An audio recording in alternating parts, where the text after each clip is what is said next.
누가복음 2장 10절로 11절 말씀 두 절입니다. 신약 89쪽 우리 함께 봉독하십니다. 천사가 이르되 무서워하지 말라. 보라, 내가 온 백성에게 미칠 큰 기쁨의 좋은 소식을 너에게 전하노라. 오늘 다윗의 동네에 너희를 위하여 구주가 나셨으니 곧 그리스도 주시니라. 아멘. 할렐루야. 오늘도 하나님의 은혜와 축복이 우리 모두에게 함께 하시기를 바랍니다. 오늘 말씀의 제목은 준비하고 기다립시다 라고 하는 제목입니다. 지난주에부터 대강절 혹은 대림절이라고 하는 절기가 시작된다고 말씀을 드렸습니다. 이 대강절 절기는 조금 날짜가 유동이 있습니다. 이 대강절은 예수님이 오시기 전 4주를 기준으로 합니다. 금년도에는 12월 25일 성탄절이 주일하고 겹쳐가지고 지난주부터 이 대강절이 시작된다고 말씀을 드렸습니다. 전 세계적으로 아마 12월 25일 크리스마스는 사람들에게 기쁨의 이와 같은 절기로다가 맞이합니다. 어떻게 보면 믿지 않는 사람들이 더 기뻐하는 것 같아요. 더 좋아하고 더 기다리는 그런 날이 아닌가 생각이 됩니다. 세상에 유흥업소라든가 이런 날도 이 날은 대목으로 여기고 사람들이 이 날을 기다리고 또 이 날을 중심으로 해서 많은 소비가 일어납니다. 그러나 이 성탄절은 이 성탄절 하루 이틀 앞두고 선물 준비하고 노래 부르고 이제 파티하고 이런 것으로 이제 맞이할 절기가 결코 아닌 것입니다. 준비하고 기다리고 맞이하는 그런 절기가 바로 성탄절입니다. 제가 오래전에 이제 필리핀을 잠깐 가본 적이 있는데 필리핀에 가니까 도시에서는 좀 덜한데 시골 쪽으로 이제 내려가는 길에 보니까 뭐 하여튼 이상하게 장식을 해놓고 그랬어요. 선교사님에게 저게 뭡니까? 그랬더니 성탄절 이제 맞이할 준비를 하고 있는 거래요. 양력으로 9월 달부터 성탄절 맞이할 장식을 하고 그런 준비를 한다고 합니다. 그게 바로 이제 캐톨릭이 국교화되다시피 한 필리핀의 그런 모습이었어요. 아무튼 이 성탄은 하루 이틀 아니면 그냥 즐기는 날로 이렇게 맞이할 절기가 결코 아니라고 하는 것입니다. 성탄절에는 사람들이 이런 화환을 걸어 놓습니다. 화환 한번 보여주세요. 예. 여러분들 많이 보셨죠? 이 화환을 대강절 화환이라고 이렇게 부르는데 여기 둥근 것은 영원하신 하나님을 의미합니다. 그리고 여기 이제 초록색 푸른 빛을 띠고 있는 것은 영원한 생명을 상징합니다. 그리고 자주색이나 빨간색 리본 같은 것들은 예수님이 흘린 보혈의 피를 나타냅니다. 그리고 흰색은 보혜사 성령님, 예수님의 순교를 의미하는 이런 의미가 담겨져 있습니다. 그냥 아름다우라고 보기 좋으라고 만든 그런 화환이 결코 아닙니다. 의미가 담겨져 있는 겁니다. 성탄절을 앞두고서 이제 성탄의 이 대림절에 준비하는 이 준비 가운데 하나가 앞에 있는 초를 켜는 겁니다. 이 초의 첫 번째 주일인 사실 지난주에 했어야 되는데 첫 번째 키는 이 초는 이 보라색 초입니다. 이 보라색 초는 소망의 촛불 이렇게 부릅니다. 그리고 둘째 주일에 여기는 약간 연보라 색깔의 이런 초를 붙이는데 이것은 준비의 촛불 혹은 회개의 촛불이라 불리우는 이런 이름을 갖고 있습니다. 마가복음 1장 3절에 광야에 외치는 자의 소리가 있어 이르되 너희는 주의 길을 준비하라. 그의 오실 길을 곧게 하라. 주의 길을 준비하라 라고 하는 그 말씀대로 준비하고 회개하는 그러한 의미의 촛불이라고 하는 것입니다. 이제 다음 주에 켜게 될 이제 촛불은 분홍색입니다. 분홍색으로 기쁨의 촛불 이렇게 부릅니다. 누가복음 2장 10절에 이렇게 말씀하고 있잖아요. 천사가 이르되 무서워하지 말라. 보라 내가 온 백성에게 미칠 큰 기쁨의 좋은 소식을 너에게 전하노라. 기쁨의 촛불입니다. 우리에게 성탄은 기쁨의 날입니다. 하나님이 이 땅에 몸을 입고 내려오신 날이기 때문에 우리에게는 기쁨이라는 것입니다. 그리고 넷째 주일에는 다시 보라색의 초를 밝힙니다. 이것은 사랑의 촛불이라고 불리웁니다. 요한복음 3장 16절에 하나님이 세상을 이처럼 사랑하사 독생자를 주셨으니 라고 말씀하고 있습니다. 하나님이 우리에게 보내신 선물 바로 이와 같이 사랑의 촛불이다 라고 하는 것입니다. 마지막으로 성탄절날 당일날 켜는 흰색의 촛불은 그리스도의 촛불이다 라고 이렇게 우리가 부릅니다. 그래서 이와 같은 여러 촛불의 색깔과 의미가 담겨져 있습니다. 요한복음 15장 11절에 내가 이것을 너에게 이르면 내 기쁨이 너희 안에 있어 너희 기쁨을 충만하게 하려 함이라. 우리에게 예수님이 이 땅에 오신 그날이 성탄이고 그 성탄은 우리에게 기쁨을 충만하게 하기 위해서 오셨다라고 말씀합니다. 자, 이와 같이 대림절은 이런 순서로다가 진행이 됩니다. 오늘 우리 두 번째 주일을 맞이해서 우리가 어떤 마음으로 오시는 주님을 맞이할 것인가 오늘 함께 말씀을 상고하려고 합니다. 첫째는 청소하고 기다리자라고 하는 것입니다. 청소하고 기다리자. 마태복음 3장 1절로 2절의 말씀입니다. 그때 세례 요한이 이르러 유대 광야에서 전파하여 말하되 회개하라 천국이 가까웠느니라 하였으니 그렇습니다. 손님을 맞이하는 우리 이제 그 마음 자세는 제일 먼저 집안 청소하는 데 있습니다. 물론 평소에도 잘 가꾸고 또 이제 깨끗하게 단정하게 하지만 손님이 오신다고 하면 다시 한번 우리가 이제 집 안팎을 내다보고 또 청소로다가 맞이하게 됩니다. 그래서 먼지도 털고 화장실도 치우고 집안 여기저기 이제 더러운 데는 없나 다시 한번 점검하게 됩니다. 예수님이 이 땅에 오시기 전에 6개월 전에 온 이제 여인 낳은 사람 중에 가장 큰 자라고 불리는 세례 요한이 있었습니다. 그의 이름은 요한입니다. 그런데 왜 세례 요한이라고 부르느냐? 그가 와서 세례를 줬기 때문에 사람들이 통상적으로 부르는 이름이 요한 앞에 세례가 붙어서 세례 요한인 것입니다. 그는 사람들에게 외칩니다. 회개하라 천국이 가까웠느니라. 하나님의 아들 되신 예수님이 이 땅에 오시는 것은 천국이 이 땅에 임하는 것입니다. 그들에게 또한 천국을 이제 소망하게 하는 것입니다. 그래서 이 세례 요한은 사람들에게 회개의 세례를 주었습니다. 누구든지 다 와서 회개하고 예수 믿으라. 그러면 너에게 천국이 임한다 라고 하는 것입니다. 회개는 다른 말로 하면 깨끗이 청소하는 겁니다. 우리의 죄를 깨끗이 청소하는 게 회개입니다. 그렇습니다.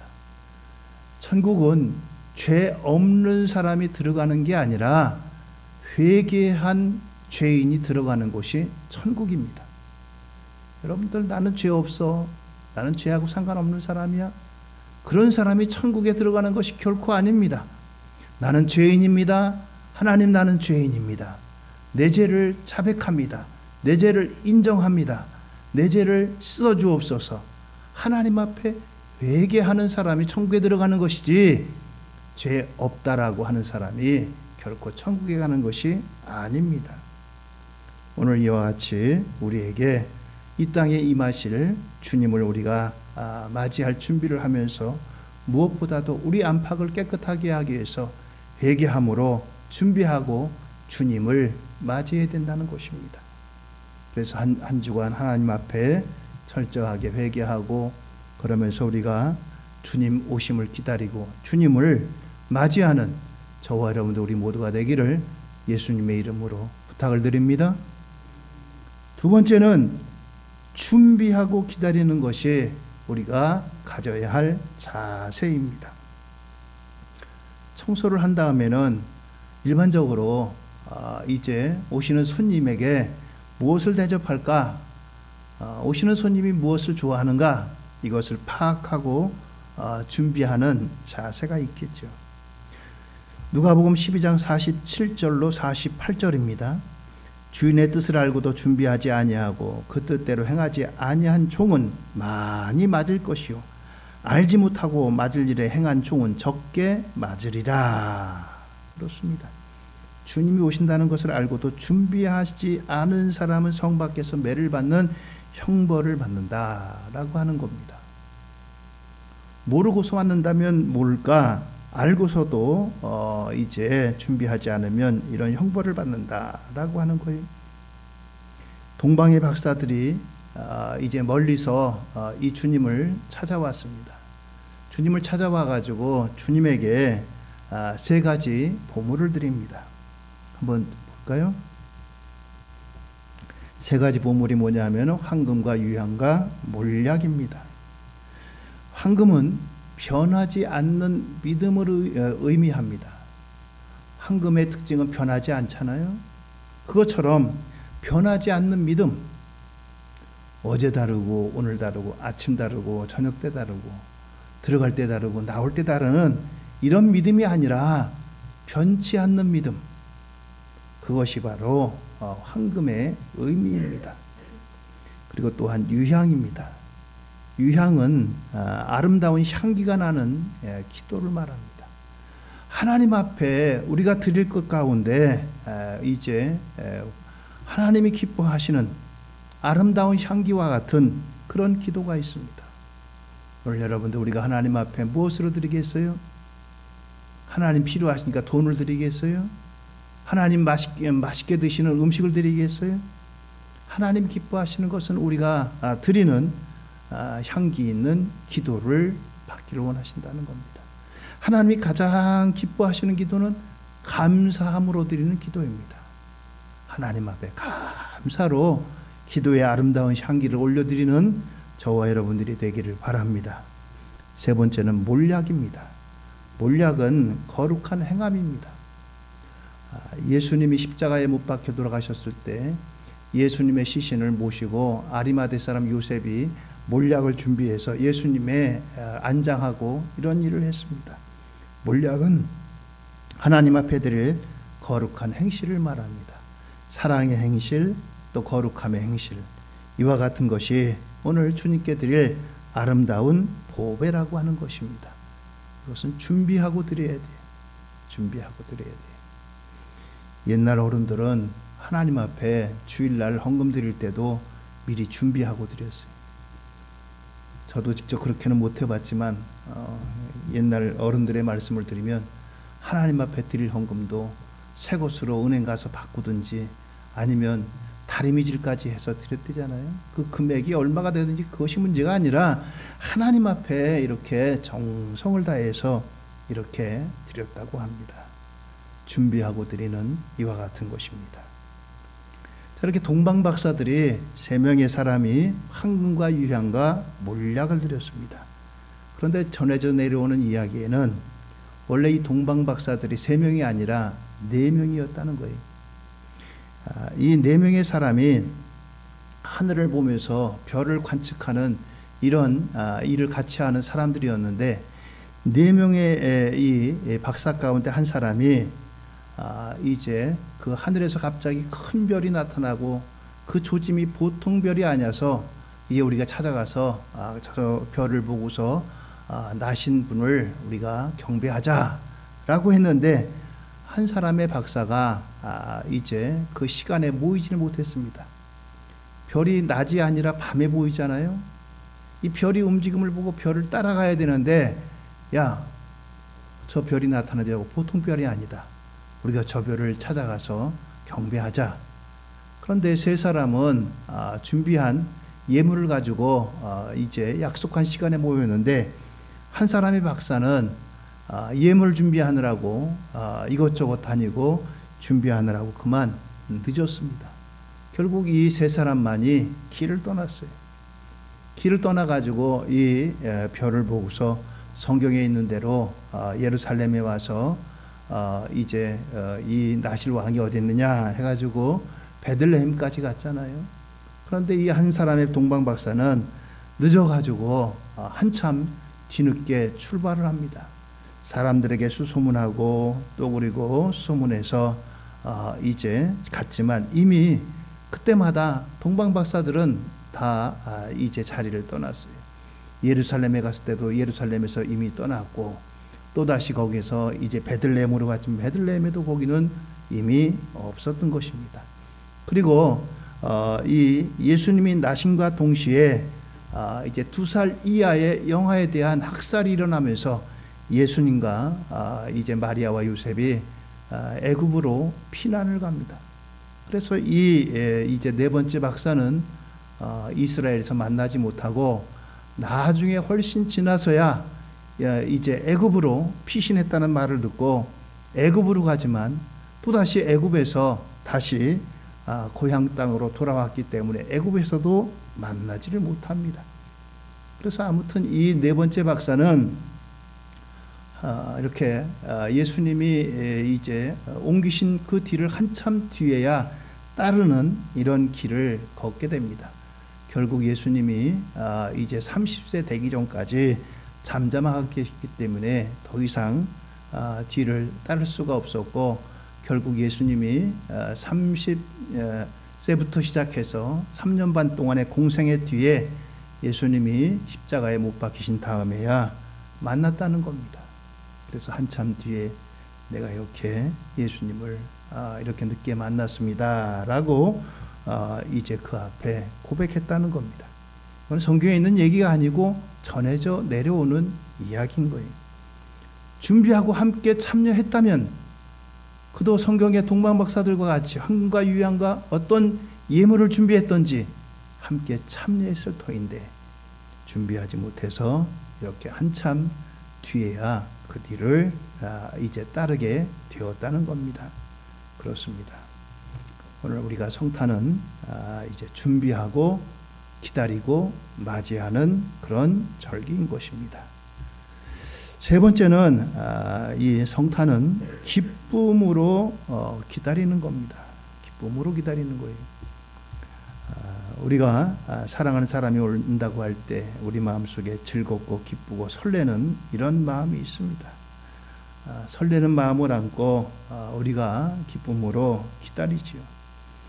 예수님이 탄생하시던 날에 이제 이 소식이 베들레헴 들판에서 양을 치던 목자들에게 천사를 통해서 이 소식이 들려집니다. 근데 이제 베들레헴 들판에서 양을 치는 이 목자 가운데 특별히 레갑 자손들에게, 레갑 자손의 후손들에게 이 목자들이 천사의 소식이 들려줬다는 거예요. 성경에 보면 레갑 사람들에 대한 말씀이 몇 군데 있습니다. 이 레갑 사람들에 대한 말씀, 예레미야 35장 18절 19절 잠깐 읽어드립니다. 예레미야가 레갑 사람의 가문에게 이르되 만군의 여호와 이스라엘의 하나님께서 이와 같이 말씀하시기를 너희가 너희 선조 요나답의 명령을 순종하여 그의 모든 규율을 지키며 그가 너에게 명령한 것을 행하였도다. 그러므로 만군의 여호와 이스라엘의 하나님께서 이와 같이 말씀하시니라. 레갑의 아들 요나답에게 내 앞에 설 사람의 영원히 끊어지지 아니하리라. 사람이 끊어지지 않겠다 하나님의 축복입니다. 그들은 이스라엘 혈통은 아니지만 하나님을 섬기는 일에 있어서는 결코 믿음을 저버리지 않았어요. 믿음을 저버리지 않습니다. 이스라엘이 하나님의 그 큰 은혜를 경험하고도 우상 숭배하고 마음을 돌리고 마음을 떠나고 이렇게 살았지만 이 레갑 사람들은 그들의 이제 주상인 요나답이 이제 그 후손들에게 명령한 게 있습니다. 그 명령한 것들은 뭐냐면은 너희들은 이제 집을 짓지 마라. 집을 짓지 마라는 것은 한 곳에 정착해서 농사하지 말고 너희들은 양을 치는 목축업을 하라. 양을 치라는 거예요. 그리고 포도주를 마시지 마라. 취하지 말라는 겁니다. 자, 그래서 이렇게 그 선조 요나담이 우상의 잔을 거부하는 이제 포도주를 마시지 마라. 이렇게 명령을 했습니다. 우상 숭배를 안 하고 또 그리고 농사를 짓는 한 곳에 정착하지 않고 또 그리고 포도주를 마시지 않는 이러한 것을 남겼는데 이 레갑 자손의 후손들이 이 같은 이제 약속의 말씀을 철저하게 지켜가지고 그들은 신앙에 변절자가 없었습니다. 하나님의 백성이라고 하는 이스라엘이 하나님의 은혜를 경험하고 하나님께서 하나님과 약속 맺은 그 약속의 언약의 말씀도 저버리고 우상 숭배하고 하나님을 저버리고 이러한 일을 했지만 이들은 신앙의 정절을 지킨 사람들이에요. 레갑 자손들이 한 일이 양을 치는 이런 일입니다. 예수님이 오실 그때에 베들레헴에서 들판에서 양을 치다가 천사들로부터 소식을 받은 사람이 바로 레갑 자손의 후손들인 거예요. 신앙을 지키고 믿음을 지킨 이들이 이와 같이 기쁜 소식을 듣게 됩니다. 오늘 여러분들 주님 오실 때까지 레갑 자손이라고 하는 하나님 백성도 아니에요. 이방인입니다. 그럼에도 불구하고 그들의 믿음은 철저하게 오히려 이스라엘보다도 더 믿음을 잘 지키는 순수한 믿음을 지킨 사람들이 바로 레갑 자손들이고 성경에 등장하는 베들레헴 들판의 목자들인 것입니다. 네 번째는 오늘 이 예수님이 오심을 준비하고 기다린 사람 가운데 시므온이라고 하는 사람입니다. 누가복음 2장 25절 이하에 이 시므온에 대해서 말씀합니다. 25절과 26절에 보면 예루살렘에 시므온이라는 사람이 있으니 그 사람은 의롭고 경건하여 이스라엘의 위로를 기다리는 자라. 성령이 그 위에 계시더라. 그가 주의 그리스도를 보기 전엔 죽지 아니하리라 하는 성령의 지시를 받았더니. 그렇습니다. 이와 같이 이 시므온 선지자는 늘 이스라엘의 위로를 기다리고 성령께서 그 위에 함께 하시고 그리스도를 보기 전에 죽지 않겠다라고 하는 이제 성령의 지시를 받고 살아간 사람입니다. 그가 마침 부모님이 예수의 부모님이 이제 율법의 관례대로 아기를 데리고 예수님께 나옵니다. 율법에 의하면 난지 8일 만에 할례를 행하게 했어요. 그때 이 예수님이 바로 부모에 의해서 성전에 왔는데 이제 시므온이 약속하신 대로 만나게 됩니다. 그는 철저하게 하나님의 약속의 말씀을 이제 기다리고 준비했던 사람들이, 그가 바로 이 예수님을 기다리고 준비하며 마침내 만났던 사람입니다. 그리고 또 한 사람이 있습니다. 그것은 바로 안나 선지자입니다. 2장 36절 이하에 보면 또 아셀 지파 바누엘의 딸 안나라는 선지자가 나이가 매우 많았더라. 그가 결혼한 후 7해 동안 남편과 함께 살다가 과부가 되고 84세가 되었더라. 이 사람이 성전을 떠나지 아니하고 주야로 금식하며 기도함으로 섬기더니 마침 이때에 나와서 하나님께 감사하고 예루살렘의 속량을 바라는 모든 사람에게 그에 대하여 말하니라. 이 시므온과 더불어 안나라고 하는 여선지자가 84세가 되도록 하나님의 성전에 늘 머물러 있었다라고 하는 것입니다. 7해 동안 결혼하고 7년을 제외한 나머지 그 세월을 하나님의 성전에 몸담아 있다고 했어요. 그리고 늘 기도할 때마다 주야로 금식하며 약속하신 메시아의 오심을 기다리고 기다렸다라고 했습니다. 여러분, 이와 같이 안나 선지자, 시므온 선지자 둘 다 노선지자입니다. 연세 많은 이와 같은 할아버지 할머니들이, 그런데도 불구하고 약속의 말씀을 붙들고 이와 같이 예루살렘의 속량, 예루살렘의 구원을 바라보며 이와 같이 준비하고 맞이하고 기다렸다고 합니다. 세상 사람들이 이제 기다리는 것은 그냥 크리스마스 절기 한 12월 20일 정도부터는 조금씩 이제 들썩거리고 또 움직임도 있고 이제 시끄러워지죠. 캐럴도 들리고 이제 파티도 잡고 약속도 잡고 이렇게 이제 그들이 맞이합니다. 그러나 우리의 맞이함과 기다림은 이와 같은 세상적인 기다림, 세상적인 만남이 아니라 기도하면서 이제 성령의 위로를 기다리고 또 약속의 말씀을 기다리고 우리가 안팎을 깨끗하게 청소하고 이제 오시는 주님을 맞이하는 저와 여러분들의 성탄 이와 같은 절기가 될 수 있기를 바랍니다. 매년마다 우리가 이제 전례적으로 맞이하는 성탄절이 아니라 정말 주님이 이 땅에 오심을, 우리 가정에 오심을, 내 심령에 오심을 이와 같이 우리가 바라보면서 정말 사모하며 준비하고 기다리고 맞이하는 복된 성탄 되어지시기를 예수님의 이름으로 축원드립니다. 할렐루야. 그래서 우리 모두가 이와 같이 준비하고 주님을 기다리는 이 복된 성탄 되기를 예수님의 이름으로 축원드립니다. 오늘 말씀을 기억하며 우리 함께 기도하기를 원합니다. 청소하고 회개하고 주님을 기다려야 되겠습니다. 준비하고 기다려야 되겠습니다. 기쁜 마음을 안고 기다려야 되겠습니다. 순종하며 기다려야 되겠습니다. 기도하며 기다려야 되겠습니다. 우리 함께 말씀을 생각하면서 함께 한 목소리로 기도하시도록 하겠습니다.